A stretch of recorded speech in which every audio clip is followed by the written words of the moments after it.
Okay. Okay. I And can then- do that. I can do that. Yeah, and then the prayers. Uh-huh. Praises of the.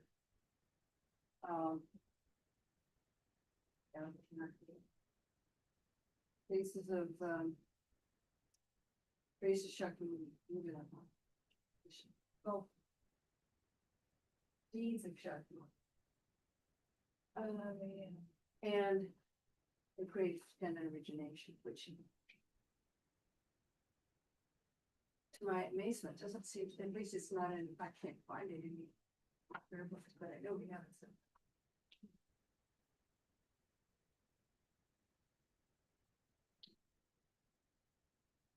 Do I need to speak through the mic? Yeah, it's better. Once people are in the room, maybe use the mic just so that people in the room can hear you better. But if you're just saying, hey, focus on the same, just unmute for a second, yeah.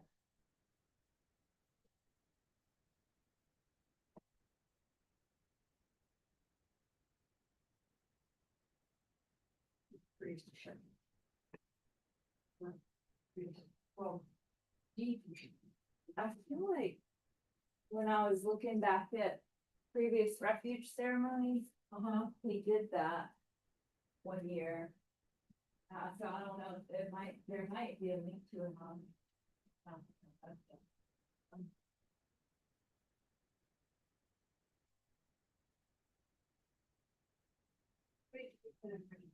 Hi, enjoy. Hey, Selena. How are y'all tonight? All right. Good. We like this class. Yeah, it's a good one. It's a great one. How enjoyed it. That's Richard. Yeah, Richard, okay, good. Richard. Okay, now to here. He's gonna be using the mic tonight. Robbie is gonna be here and he'll just Sit here. Sit here, Bubba? Okay. Make yourselves comfortable. Now, what is your name? I'm Lisa. Lisa Linda. Lisa, yeah. If he mixes us up, that's fine. My sister-in-law is named Lisa, so my brother would always. And then I worked with Elisa at my previous job, and people always mix us up. So if you call me Lisa, I'll answer to it. It could be called worse, so. That's right. We forgot to take a picture of it. Oh, yeah. We have one of those things. So. Yeah. The scrolls. Oh, yeah, the Tonkas. Somebody gave it to him in Paris. Oh, wow. You got zucchini. Nice. Hello. Robbie. So is this gonna fly? Of course. Of course. Camille, Okay. yesterday. Why wouldn't I work tonight? Who knows? I know, exactly. Impermanence. Impermanence. Wait, I didn't. Yes, yes.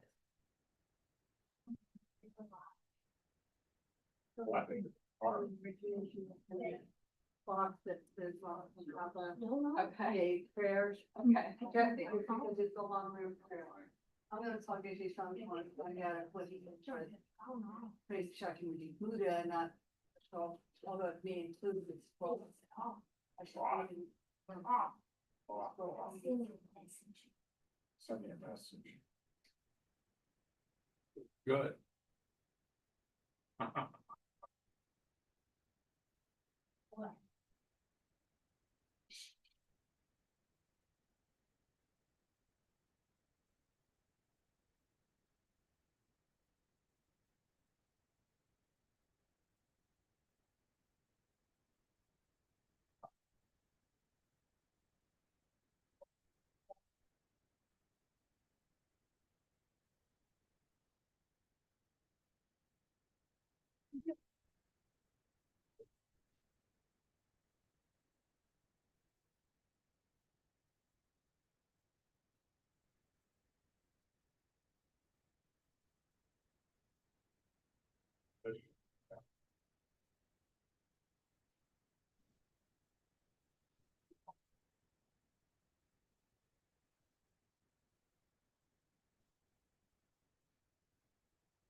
welcome everyone. Can everyone hear me okay? Hillary, can you give me a thumbs up? Good? Okay, all right, great. Welcome Hillary, Douglas, Rainey, just joined us. Hello? And Ian is there. Welcome everyone. Robbie is in the building. We're just getting his laptop and everything sorted. He'll be teaching directly tonight on the computer, on the laptop through Zoom, as our audio visual is still impaired. From my understanding, we have the new equipment here. It just needs to be hooked up. So hopefully that will be sorted out shortly through our audio visual folks. But we'll get started shortly. Looking forward to class tonight. Welcome everyone.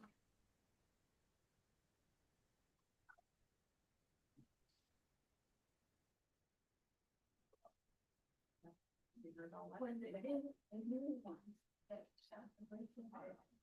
just realized I'm on.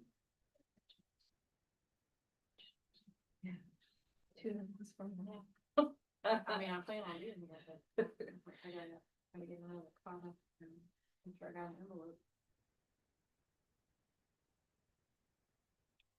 The being thing, thanks. I like this.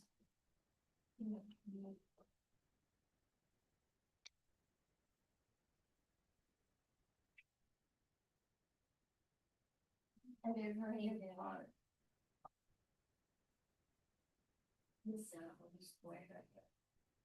So I guess you something will send me a link to the one, it is the 12 feet of Sheffield Buddha, so. Not the one that's in here, so. Okay. And I'll see if I can find an origination,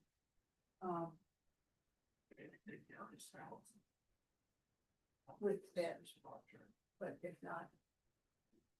Oh, I remember the other thing that I was offering to open the center some part of the afternoon, but it might be a little late to get the words. I didn't need to call Lola and see if she wanted to share that, and I meant to get that done before the email went out, and We are gonna have the center open all day on Choker Beach, July 28th. yeah, And Geshe-la will offer precepts and all of that on Okay. that day. okay. This is well, we didn't have an early day set up with them. No. It's because he still did not sound good. He sounded better, but he sounded better than like 5 days ago. Yeah. I'm sure he'll still sound. That's what it sounded like. He told me a little while ago, and he didn't, he still has the raspy voice and everything. Somebody was just. Welcome Jennifer, welcome. Jeevan. Robbie is here. We'll get started shortly.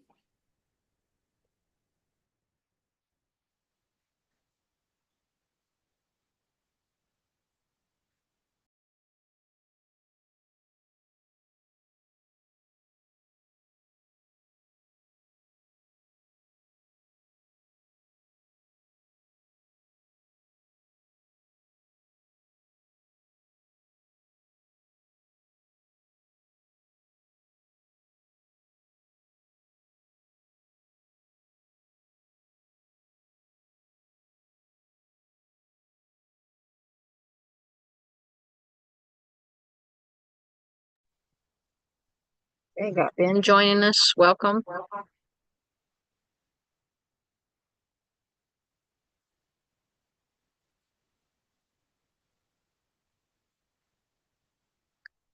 As I mentioned before, Robbie will be on Zoom tonight, using actually Linda's laptop.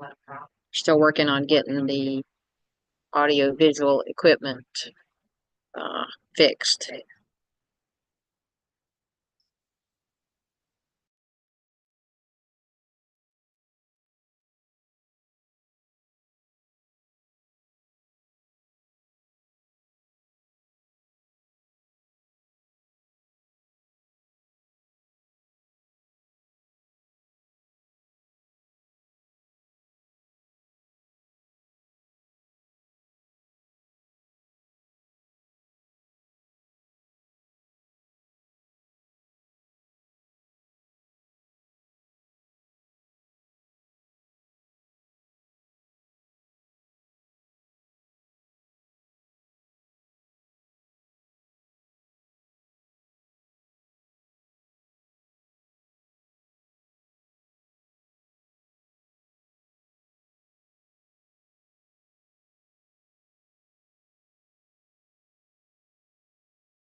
All this straightened out.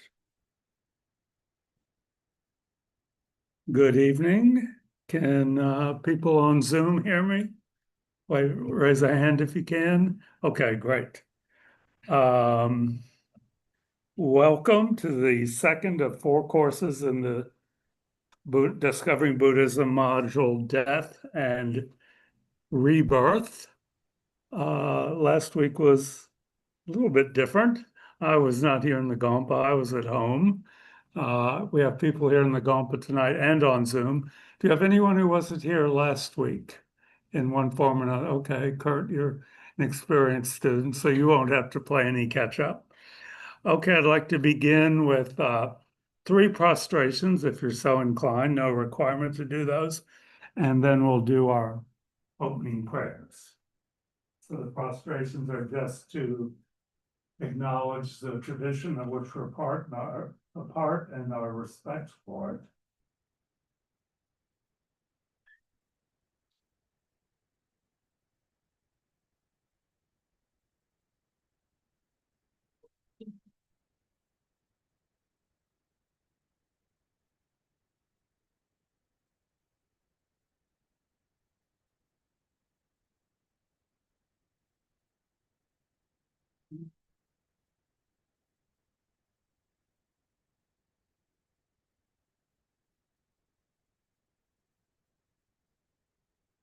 And let's see if you can bring up the prayers, Lisa. We do the prayers to help set our motivation for being together this evening. It said they're comparable to tilling the soil before we plant the seeds. They prepare our mind to get the most benefit from what's to follow.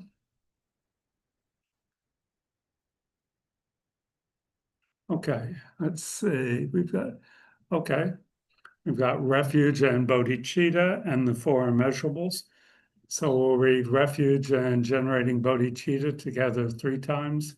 That's page 34 for In English, and then the 4 immeasurables. That, okay.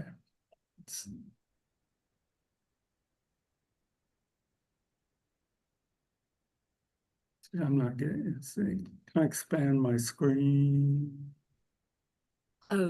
She'll. Okay, yeah, okay. She'll scroll. Okay. Refuge and bodhicitta, thank you. And you poke. I go for refuge until I'm enlightened to the Buddha, the Dharma, and the Supreme Assembly. By my practice of giving and other perfections, may I become a Buddha to benefit all sentient beings. I go for refuge until I'm enlightened to the Buddha, the Dharma, and the Supreme Assembly. By my practice of giving and other perfections, may I become a Buddha to benefit all sentient beings. I go for refuge until I'm enlightened to the Buddha, the Dharma, and the Supreme Assembly. By my practice of giving and other perfections, may I become a Buddha to benefit all sentient beings. May all sentient beings have happiness and the causes of happiness. May all sentient beings be free from suffering and the causes of suffering. May all sentient beings be inseparable from the happiness that is free from suffering. May all sentient beings abide in equanimity, free from attachment for friends or hatred for enemies. And now we'll do our first meditation of the evening. If you're fairly new to meditation in the Tibetan tradition, we begin by checking our posture. Whether we're seated on a cushion or in a chair, our back is a little bit straighter and more stretched out than we normally sit. Our head is maybe just a couple degrees in front of the vertical, but not more than that. Our eyes are either lightly closed or just slightly open so a little bit of light comes in. Our mouth is lightly closed. Our tongue is on the palate behind our upper teeth. Our shoulders are down and a little bit back, so our chest is open. Our arms are away from our torso. And traditionally, we put our right hand on left with thumbs touching slightly below the navel. Or if you're more comfortable with your hands on your knees, that's fine. If you're sitting on a cushion, you're slightly to the front of the cushion so that your pelvis is opened and your legs are crossed in a position that you find comfortable. If you're sitting in a chair, you're not leaning back, but you have your feet flat on the floor or on a cushion. That's better for you. And the point of the posture is not to be uncomfortable or irritating, but it's to be stable so that once we establish it, it's pretty much self-maintaining and doesn't become a constant issue over and over during the meditation.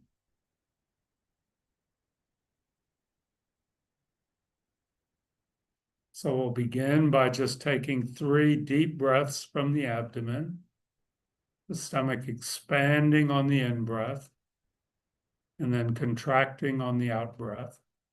Just 3 slow, deep breaths like that.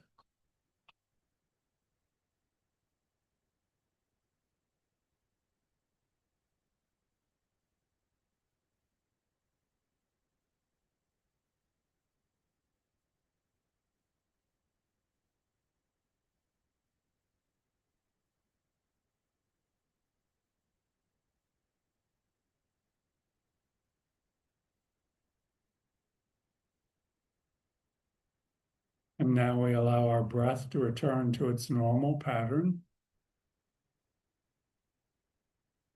And again, we reflect on our motivation for having come here this evening, for sitting together like this, when there's so many other possible things we could have done. If we're here just out of curiosity, that's great. If we're here just to learn a little bit about the teachings of the Buddha, that's great.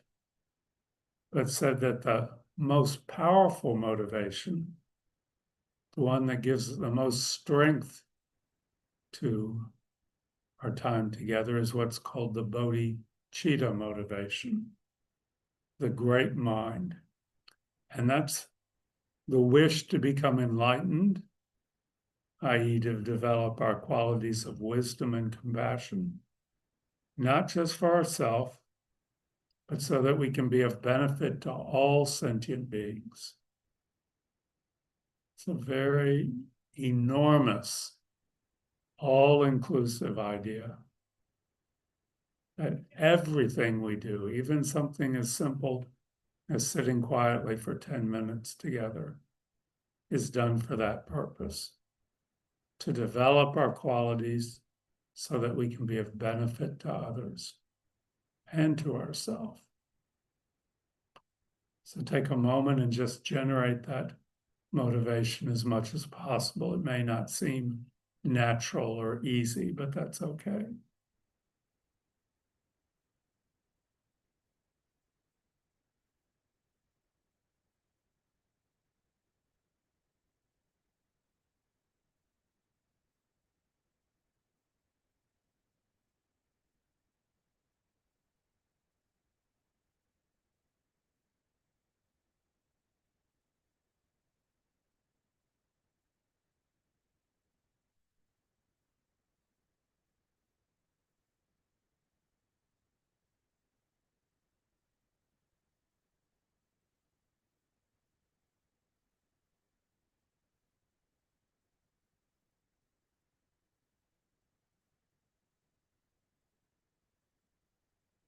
And having set our motivation, we now begin the actual meditation.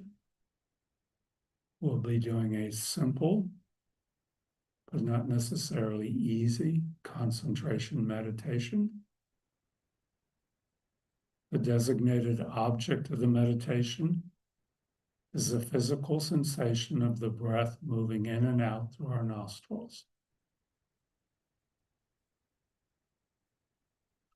Just the tactile sensation of air moving in and out. And we place our concentration on that. Just very simply let it rest on the movement of the breath.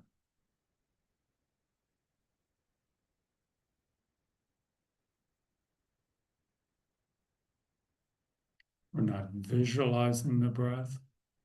We're not counting it. We're not describing it. Just directly experiencing the tactile sensation of the movement of the air. And we could almost say that the object, the movement of the air, and the subject, our consciousness, become indistinguishable. There is no duality. Consciousness is completely filled by direct perception of the movement of the breath.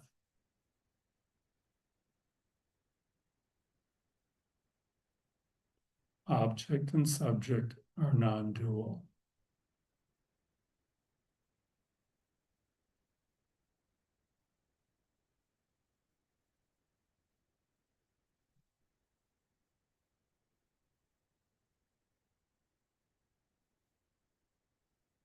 And when we notice, as inevitably happens, the consciousness moves off to another object, a sound we hear, a thought about something we need to do on the way home, a memory of something that happened today, an itch on our shoulder. We just set that object aside and come back to the breath over and over and over again.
And we can end our meditation by doing a brief dedication. We acknowledge that we've done something a little bit out of the ordinary, something that in its small way has made a positive imprint on our mind stream, has changed our mind just ever so slightly from what it was before we came in this evening. And we think, may that positive imprint not be dissipated, but may it ripen and expand in a way that benefits all sentient beings. And you may relax your concentration.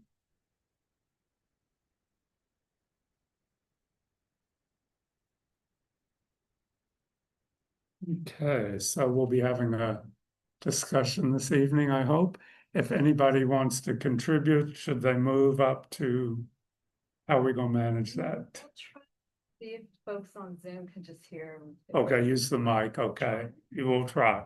We're experimenting a little bit still with this, with yes, with the good karma that's ripening with our AV system being down rather than a nuclear bomb landing on the sun. Yes, it ripened now, yeah, so we can rejoice in it. Death and rebirth. Or maybe we'll talk about, let me just talk about them in the other order. Rebirth and death. Okay, what are we talking about when we talk about use those terms? Rebirth is the process by which our consciousness, the non-physical aspect of our being, our mental continuum, which is without beginning and without end, it's eternally changing. So it's not said to be permanent the way the Buddhists use the words. It's impermanent in that it's continually changing, but it is without beginning and without end. There's no point of origination in any time, and there's no ending. So in rebirth, this non-physical continuity, our mind, our consciousness awareness, under the influence of causes and conditions, or karma, comes together with the physical aspect of our being, which is the body, the organs, including the brain, which is the part of the physical aspect. The brain is connected to the consciousness, but it is not the consciousness. And under the force of the consciousness and the body come together because of karmic causes, resulting in birth. In our case, birth as a human in the human realm because of karmic conditions we've created in the past. Though the Buddha said it's possible to be reborn in other realms, but we're not really going to talk about that tonight. But we're reborn, for example, as a human being, and consciousness and body, that consciousness and body stay together as long as the karma exists for them to stay together. And the fact that we woke up this morning and I was still Robbie and you were still Linda and you still had a consciousness and a body that were connected is a result of karma. Okay, there's karma that causes Linda to continue in that form, that connection or that combination of body and mind to continue. At some point, that karma is used up. There is no karma left to keep the consciousness and the body together, and they separate. And that's what the Buddhists say death is. It's when the consciousness separates from the body, which is not necessarily what we define as death here in the West in medical terms, in that the consciousness and the body can stay together for significant periods of time when to all external appearances in terms of breathing, heart function, even brain function, that person is dead, would be labeled dead. Okay, but this is how we hear the stories of the great yogis staying in this state. They have the good karma to stay in the state of the body and the consciousness staying together because that's a period when they can make great spiritual progress. Okay, but even that is impermanent, so it may last for a couple hours, may last for days, sometimes even for weeks, but ultimately the body and the consciousness separates. The body, being physical, starts to disintegrate, goes back to earth and water and whatever, the body decays. Okay, that body is no more. The consciousness continues, enters an intermediate state called the bardo. I'm not going to talk about that tonight, but we'll talk about that some the last class in 2 weeks. The consciousness enters the bardo, and then again, under the influence of karma, causes and conditions, unites with another body and is reborn. I'm getting some very expressive looks back here. Someone's mouth just turned completely upside down.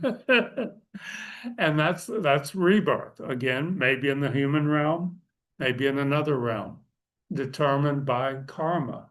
If we want to come back as a human realm, we have to, as a human, we have to create the karma to be reborn as a human.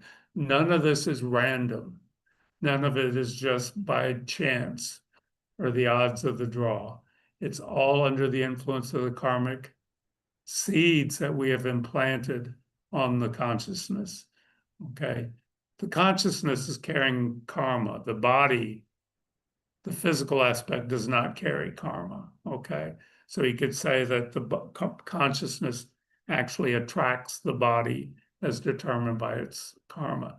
And it's the karma on the consciousness that holds them together.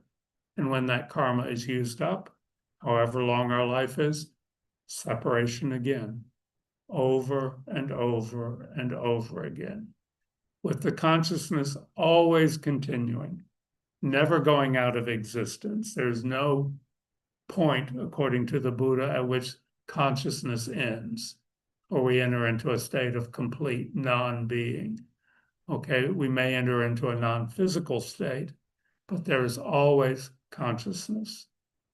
Okay, any comments or questions about what I've said so far? Okay. Anyone on Zoom? Just raise your hand, unmute. Okay. So that's what we're talking about when we talk about death and rebirth in the Buddhist, from the Buddhist point of view. This cycle over and over and over again of consciousness separating from the body, continuing on, finding a new physical form, continuing on, separating, joining, separating, joining, over and over and over again. And we've all gone through that process countless times since beginningless time, even though we may not remember it. Some people do remember it, most of us don't, because we, as we'll talk about, we go through the bardo in such a state of panic. We can't remember any of it, and we don't necessarily use that time to our benefit. So the one thing we know we are all going to experience is death. We know that intellectually. Okay, we don't live like we know that necessarily, but it's something we can all give lip service to. It is something that every one of us will inevitably experience. We can say it's probably the ultimate thing that we have in common, and that we will all die. This consciousness will separate from this body. We will also all be reborn, though we may not necessarily accept that idea. That's a little bit harder for us to get our minds around. I'm not going to go into the evidence for that. That's talked about in other modules, but that is also something we will inevitably experience. So we don't know if we'll wake up in the morning. We don't know if we'll go on our vacation in 3 months. We don't know if we'll see our children graduate from college, but we sure plan for those as if we're rock solid sure they're going to happen. But we don't plan for dying, which we definitely know is going to happen. And that's the point of the Buddhist modules, the Buddhist meditations on death, is to prepare for something that you will inevitably experience. Okay, it is somewhere on your calendar. You don't know where. So best prepare for it. Because if we are prepared for it, not only is it not an upsetting or terrifying experience, it can actually be an opportunity, as I mentioned, for great spiritual development if we are prepared for it and if we have an understanding of what's going on when it happens to us. We can really take advantage of that. And that's why it said that His Holiness, the Dalai Lama, does the death dissolution meditation, which we'll talk about next week, 4 times a day. He considers that, with everything else on his schedule, talk about someone with a full schedule, we're pikers compared to him. He makes time to do that specific meditation 4 times a day. It's that important to him. So that's just an example of why we talk about this. So it's not to get depressed, not to be gloomy, okay, but be prepared for the future. It's like be a good Boy Scout, be prepared. That's what the Buddha is saying here. And this is based on having done the meditations on how precious this human life is. Okay, so we have a sense of this human life is very precious because we have the opportunity to develop spiritually. It's much harder if we're reborn as an animal, for example. But it said that a lower scope practitioner, someone who's practicing but is not a great practitioner, approaches death with the thought of, at least I don't want to have a lower rebirth. I want to come back as a human being if at all possible. Okay, which is not a negative attitude. It's like kind of saying, I'm not going to walk in front of a car in speeding traffic, okay? Saying, I don't want to come back in a lower rebirth, okay? A sense of it. Said a person of medium scope practitioner approaches death with a sense of calmness. And it said a great practitioner approaches the moment of death with delighted anticipation. Not that they're trying to bring it on unnaturally, but they look forward to it as an incredible opportunity to develop spiritually. I don't know if we'll get there with this class, but at least we'll have an understanding of what's going on.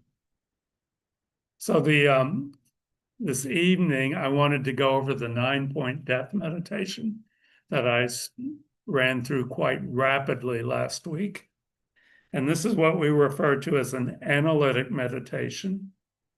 And it may seem like it's thinking, which is accurate. It is thinking. It's analyzing. It's concentrating on a chosen topic in the same way that we place our concentration on the breath in a breathing meditation. We place our concentration on this topic. And using that concentrated, focused state of mind, we analyze it. Is this true? Does this jive with my experience? What points can I bring to support this? What points can I bring to distract it?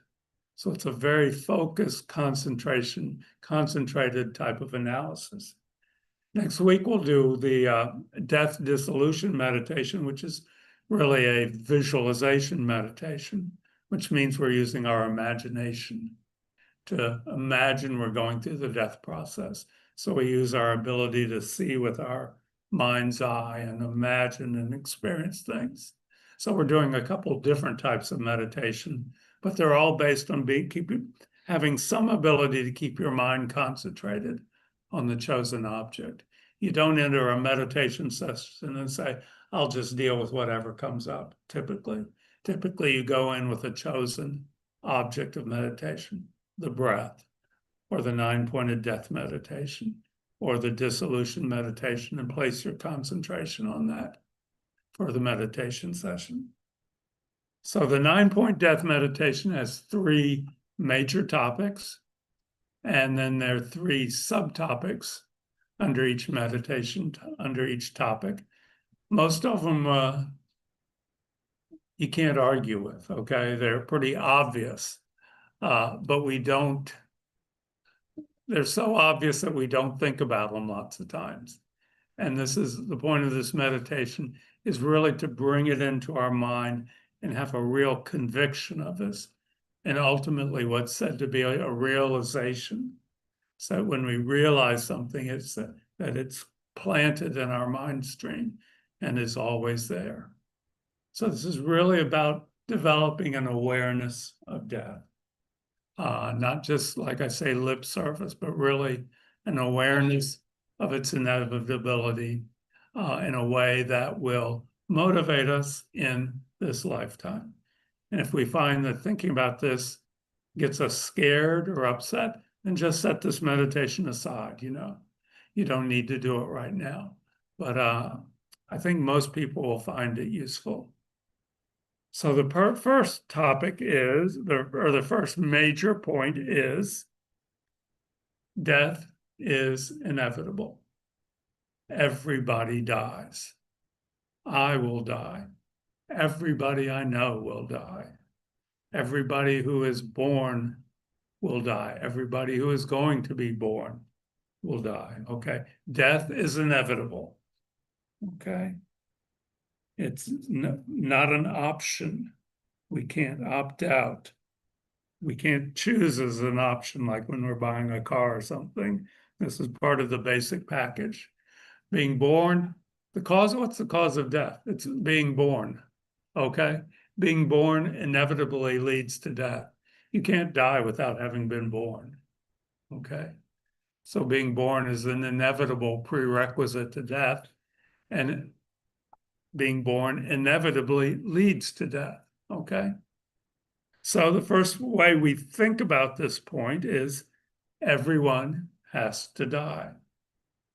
We cannot think of any great historical figure, no matter how rich or powerful they were, who lived 200 years ago, who's still alive. Okay. Everybody who was born more than 125, 130 years ago, without exception, is dead. None of those people have escaped death. Okay? Everybody is going to die. Everybody who is born will die. There are just no exceptions. We can think,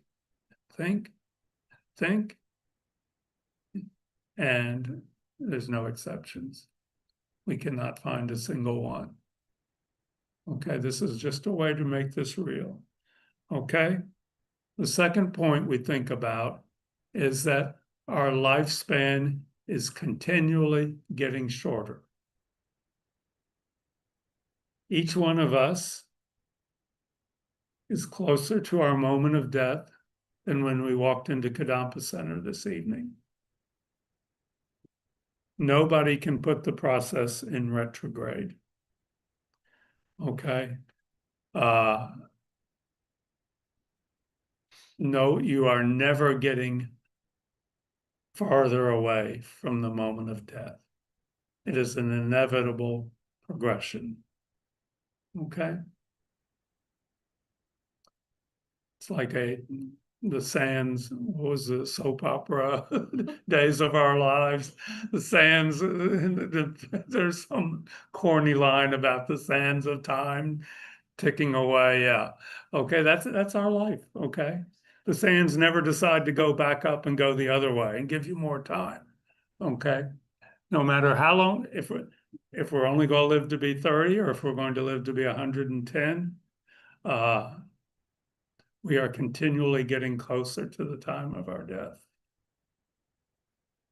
Always, every moment, every second. This is not really relevant, but I'm kind of a history buff in some ways. Did people hear about John Tyler's grandson? John Tyler, who was president of the United States in 1840, his oldest grandson just died. He was born when his father was 75, and his father was born when John Tyler, who was president before Lincoln, who was born when Thomas Jefferson was president, was like 75. And there were two brothers, and they lived in Virginia, and they both lived into their 90s. And one of them died the one who was left died just a couple weeks ago. John Tyler's grandson. Yeah, but he died. But that's just a little freak of history. Yeah. His grandfather was president before Abraham Lincoln. Yeah. Tippecanoe and Tyler too. Anyway, so he died. Yeah. John Tyler's grandson died. Okay, so we're getting closer. We will die. We're getting closer to the moment of death. And so the amount of time that we have to develop our mind, to work on our spiritual practice, to develop our qualities of wisdom and compassion, this is the third point, is getting shorter. It's something, we think, oh, I'll get around to that. Okay, but I got this other stuff that's at the top of the list. Okay, the time for spiritual practice is continually decreasing. And out of the time that remains to us, 8 hours or so will be spent in sleeping. We have to feed ourselves, clothe ourselves. So the amount of time for spiritual practice is small and getting smaller. Okay, that's something we think, oh, I'll have time to do that in 10 years when I get this done, or no. Nope. The time for spiritual practice is small and getting smaller. So if we think about these points, the Buddha said in what he refers to sometimes as correctly, which just means, just means not on one side going into nihilism, depression, not on the other side going into nothing matters. We come away with a conviction that I need to practice. Okay, I need to make time for my spiritual practice. If I know that death is inevitable, I'm getting closer to the moment of death continually, and that I have very little time allotted for spiritual practice, I need to make that a priority. So that's the first main point in the 9-point death meditation. By thinking along that, we come to the conclusion, I have to make time for spiritual practice. Okay? First point. The second major point, the time of death, of my death, is completely uncertain. Okay? It's not according to the statistics. None of us are statistics. We're all individuals with our own karma. And the karma for our consciousness to separate from this body could be used up at any moment. We don't know when that separation will occur. Okay? The first point we think is that just by being a human, we know we're not going to live 200 years. Okay? Medical science hasn't gotten us anything close to that. Okay? So we think statistically we may hit 75, 80. Linda, what figures did you have? You sent me. I think it was down to like 70. It's decreased. In this country, it's decreased over the last couple of years because of COVID and other things like that, and more suicides and gun injuries. So we're living in a country where life expectancy has decreased for first time in history. That's some interesting karma. Okay.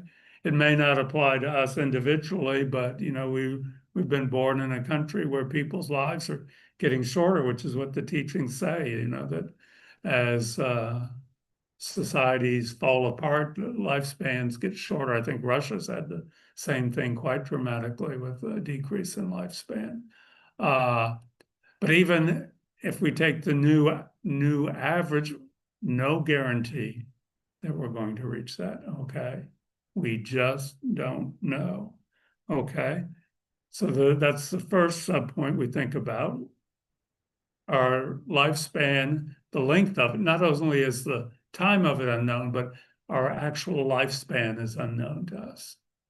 Okay, we think we'll go play the averages, and if we're healthy, we'll, do a little bit better, but no guarantee. Second point we think about is the causes of death are many. There are many causes that our karma could could force us to run up against in terms of causing death. I mean, the obvious ones like, automobile accident, cancer, heart disease, okay, a lot of those, but then could just be, could just be a little scratch on our finger that gets infected and we get septic. Okay, that could just be. Sometimes it could even be a reaction to a medicine, something that we thought was going to help us live longer. We could have a fatal reaction to a medicine. Okay, we could, causes of death are infinite. Even the things that we think are beneficial can harm us. Okay, so there are lots of things that can cause death. And then the third point we think about is how fragile this human body is, how easily it is for it to be fatally damaged, okay? Sometimes I think about stuff we did as children, it's sometimes amazed that any of us survived.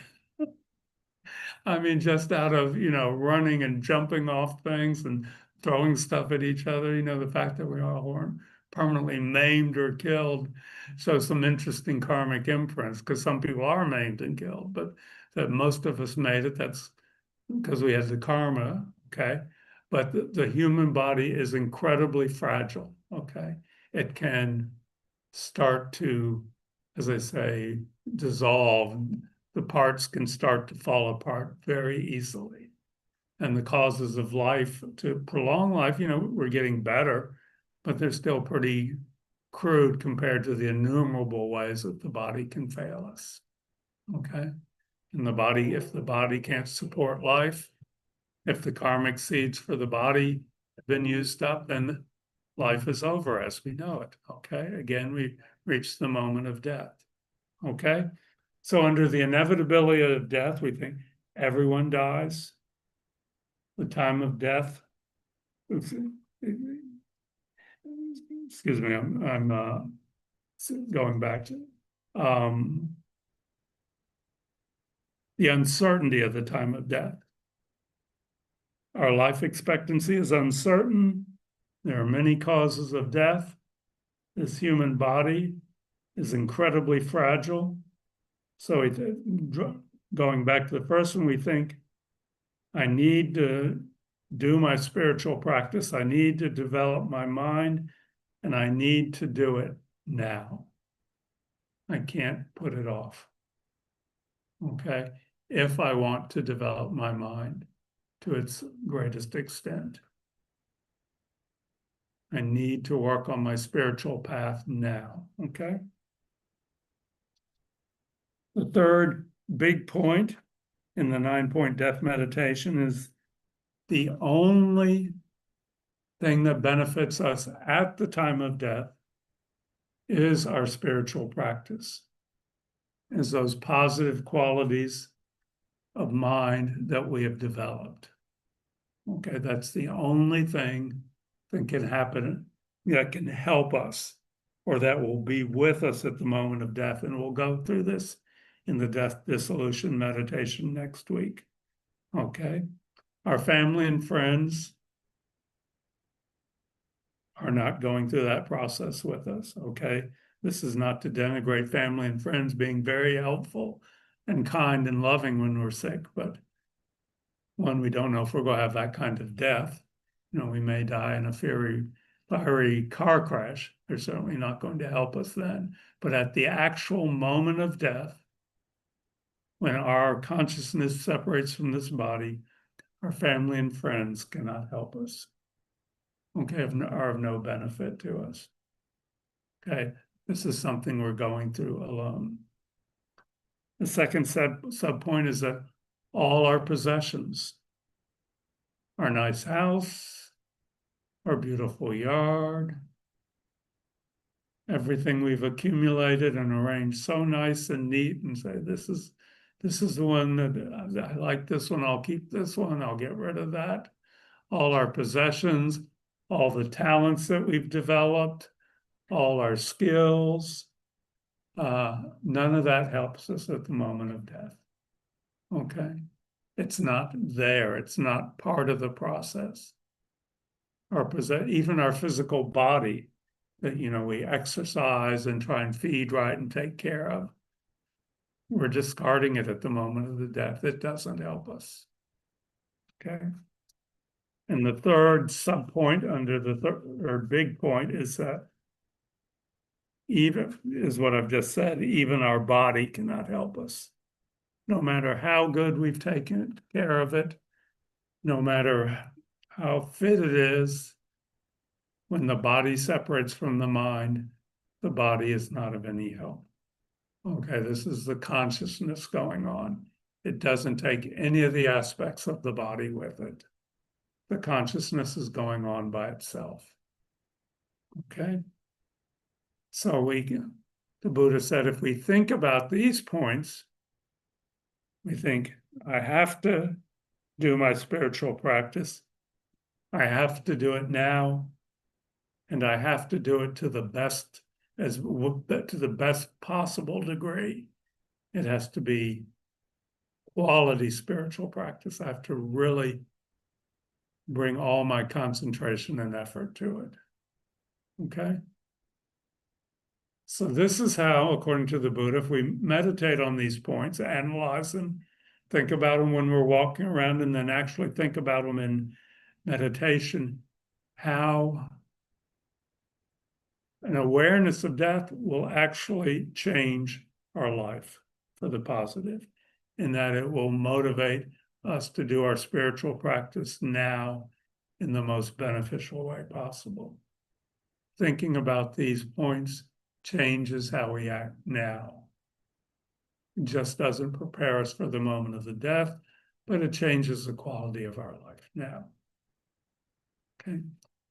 We'll throw it up for comments or questions now. So if anyone in here has a question, just let me know. I'll come around the mic. And for folks on Zoom, raise your hand or wave if you can actually hear me through this microphone on Zoom. No, okay. So can you hear me now on Zoom? Yeah, okay, great. Thank you. And if you're on Zoom, of course, just unmute and if you have any questions or want to share anything. Anyone? We're all good.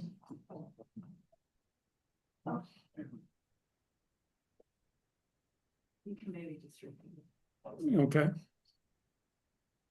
How did the Buddha figure this out? And did he know at various times on his pre-lives or he became the Buddha? The question is, how did the Buddha figure this out? I wasn't. Relates to my question, did the Buddha die? Did the Buddha die? Yeah. Yeah. Die in order to have the experience to be able to share with us. Yeah. Well, okay, how did the Buddha figure it out? I wasn't there, okay? And there are various ways that this is talked about. One version is that the Buddha figured all this out by sitting under the Bodhi tree and looking at his own mind, and was just in such deep meditation that he saw all this that appeared to him. He was able to see all this using just his own mind, because it said in deep meditation, memories and past experiences become clear that you've forgotten and things like that. Then the other school, or the other point of view, is that the Buddha had countless previous lifetimes, and he had obviously been working on these things at some point in previous lifetimes. But I think that one way to say it is all experiential, okay? This is a Buddha's description of his experience, okay? And he's saying, this is what I've seen looking at my own mind. And he's saying, don't accept it just because I'm the Buddha. Test it against your own experience. You want to say something? Oh, I was just thinking that it's okay, I could speak. Yeah, then you just kind of. Like the Dalai Lama, if he does this so often, and he's had 14 reincarnations as the Dalai Lama, Mm-hmm. he's probably good at navigating Yeah. through that whole. Okay. The question is, the Dalai Lama, who's had countless previous 14 reincarnations as a previous Dalai Lama, is probably already pretty good at this. So why does he need to do it four times a day? Maybe he's just doing it to set an example for us. We don't know. Okay, that may be his motivation. Yeah, to encourage us to do it. Maybe it takes him that, so he can keep on track. Otherwise, he might Yeah. Mm-hmm. Yeah. end up in China or something. Yeah. Exactly. Be reborn as a Communist Party bigwig. Any other comments or questions? Yeah, Donna. I just want to share a great visual image that Venerable George Mm-hmm. said one time when he was here talking about that, you know, that we're getting, the time between now and our death is getting shorter and shorter. He said, we are all falling through time toward our death. Okay. And that really stuck with me for 20 years. Yeah. Yeah, Donna brought up Venerable George Chernoff, who's a wonderful teacher who's been here, gave her the image of, he said, we are all falling through time towards our death. Yeah, we can't fall up, okay?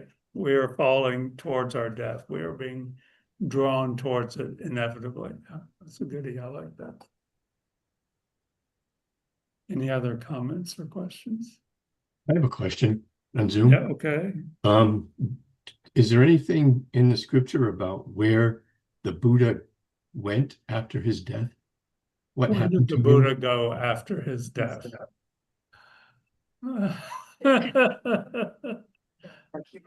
Yeah, probably went to a pure realm. Yeah, I'm not an expert on that by a long shot. Yeah, but he was a Buddha, so it means his consciousness could pervade time and space. So there's no telling where he went in what sequence. Yeah, I'm not going to get into that. I'm sure you can find something about it, but yeah, that's beyond my pay grade to answer a question like that. Okay, so let's just do we have just a couple minutes. Let's just review the points of the 9-point death meditation so that you have them to think about this week. So this is the 9-point death meditation. It's analytic. We come to it with the same degree of concentration and focus that we use when we're placing the concentration on the breath. The first point is death is inevitable.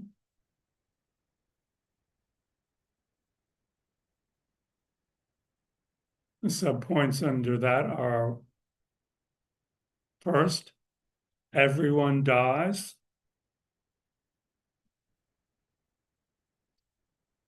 Everyone who is born has or will die without exception. The second point, our lifespan is constantly getting shorter. As Venerable George says, we are falling through time towards our death.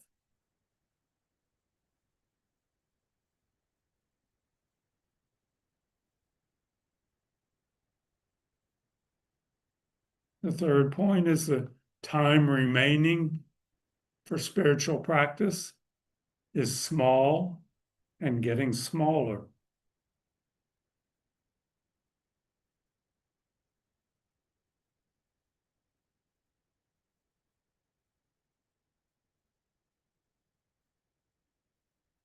And we come to the conclusion, I have to make time for spiritual practice.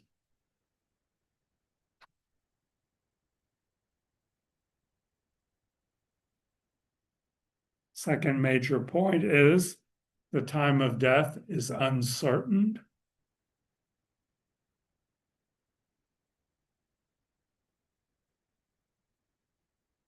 We think my lifespan as a human being is unknown, regardless of the statistics.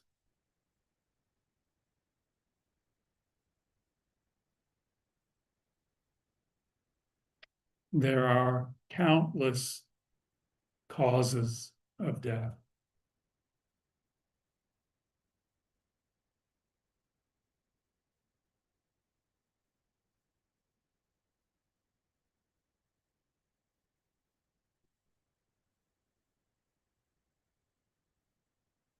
And this human body with which my consciousness is united in this lifetime is incredibly fragile.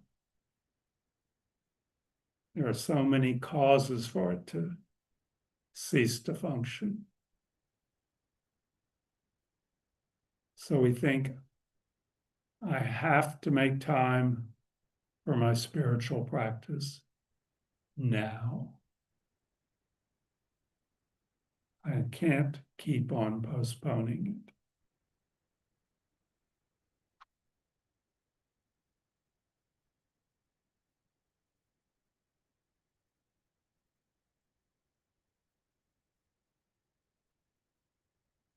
The third big point is that the only thing that will help me, that will be with me at the moment of death, as my consciousness separates from the body and heads into the bardo, is my spiritual practice. The qualities of compassion and wisdom that I've developed in this lifetime. My family and friends will not be with me.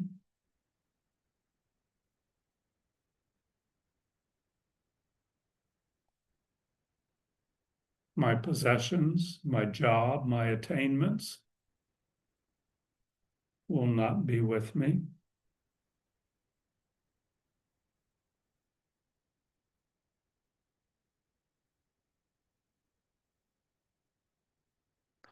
And my body will not go with me.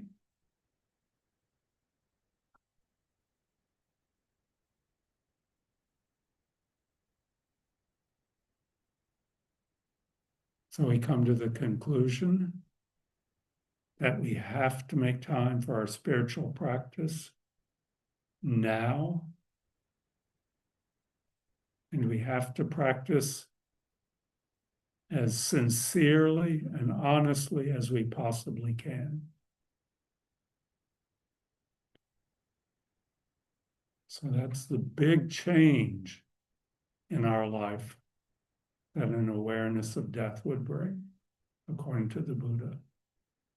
It wouldn't depress us or make us gloomy or not care or go off into a life of hedonism, but it would make us sincere, earnest spiritual practitioners. And that's the value of the 9-point death meditation. The meditation on what we know we definitely will experience.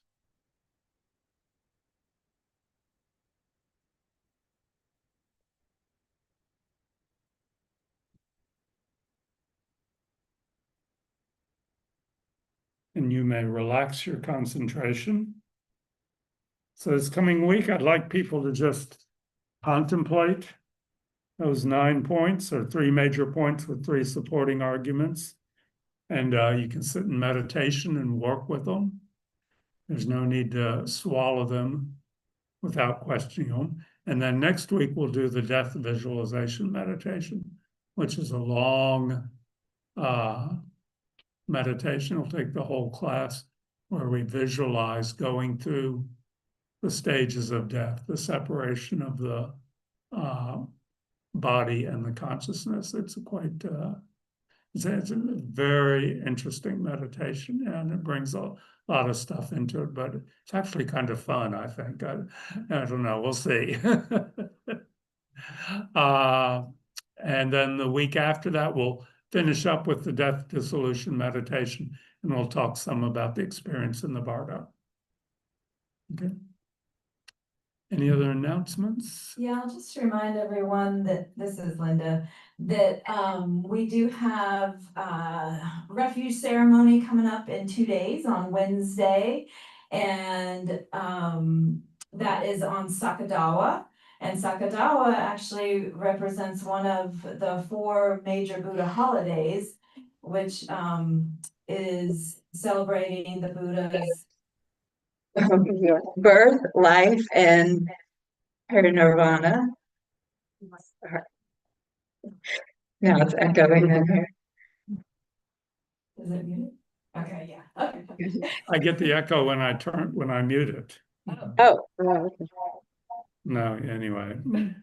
So anyway, so if you are local, please come on Wednesday night. It starts at 7 for the refuge ceremony. Even if you are not taking refuge, you can still come. If you have previously taken refuge, you can renew your refuge vows, or you can just simply come and experience being here in the Kadampa with hopefully Geshe Gelik.